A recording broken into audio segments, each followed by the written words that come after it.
Hello bachcho, let's read this question. The question says in the joining figure C and D are 2 points on the semicircle inscribed on AB as diameter angle ABD is equals to 75 degree and angle DAC is equals to 35 degree. Then what will be the value of angle BDC?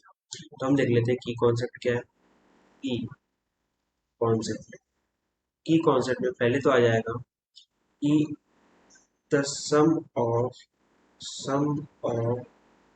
either either of opposite angles of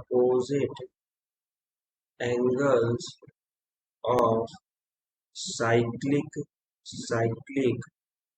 quadrilateral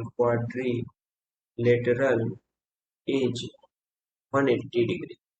और दूसरा concept है कि the angle subtended at the circumference at the circumference by diameter is equal to 90 degree. तो ये दो concept हमें use करना है। तो पहला कॉन्सेप्ट क्या है वो देख लेते हैं। पहला कॉन्सेप्ट है कि अगर आपके पास एक सर्कल दिया हुआ है, उस सर्कल में साइक्लिक क्वाड्रिलेटरल है ए बी सी डी। अगर मान लो ये ए है, ये बी है, ये सी है और ये डी पॉइंट है, तो यहाँ पर एंगल ए जो होगा वो एंगल ए और एंगल सी का जो समेशन होगा वो होगा 180 डिग्री के बराबर। सिमिलरली एंगल डी और एंगल बी का समेशन 180 डिग्री के बराबर होगा। दूसरा बोला कि angle subtended at the circumference by diameter is equal to 90 degree. इसका मतलब है कि अगर कोई सर्कल दिया हुआ है, उस सर्कल पे आप डायमीटर बना रहे हो, ये डायमीटर ए बी है, सेंटर यहाँ पर ओ है, तो कोई पॉइंट इस सर्कल पर आप ले लो। लेट सपोज ये पी पॉइंट है, ये ए और बी पॉइंट के अलावा कोई भी पॉइंट है, तो ये ए डायमीटर यानी ये जो एंगल बनाएगा यहाँ पी पॉइंट पर, ये एंगल होगा 90 डिग्री का। सिंपल ये कॉन्सेप्ट बोला है। अब इस कॉन्सेप्ट के हिसाब से क्वेश्चन देखें तो इस क्वेश्चन में बोला है कि ए बी एक डायमीटर है और ये डायमीटर डी पॉइंट पर जो एंगल बनाएगा वो 90 डिग्री बनाएगा कॉन्सेप्ट के हिसाब से।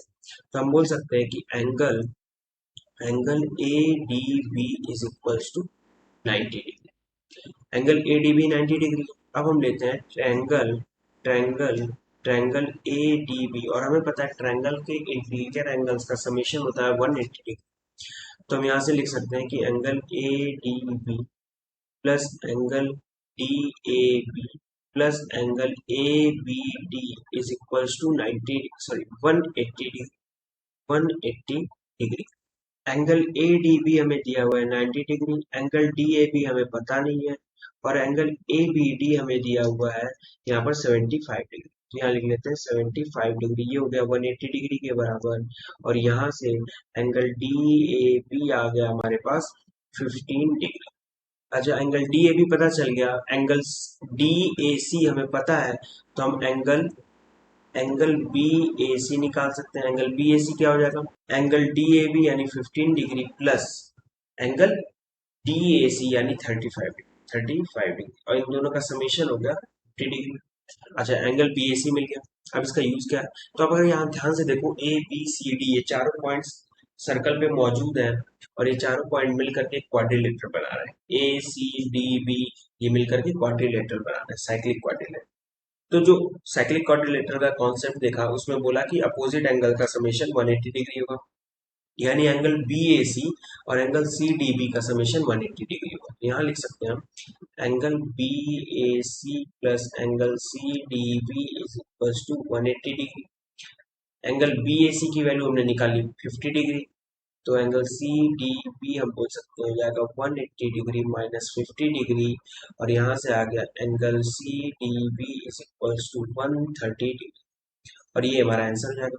सो the final answer is angle C D B और angle B D C is equal to 130 degree. Hope you understood it well. Best of luck. Thank you.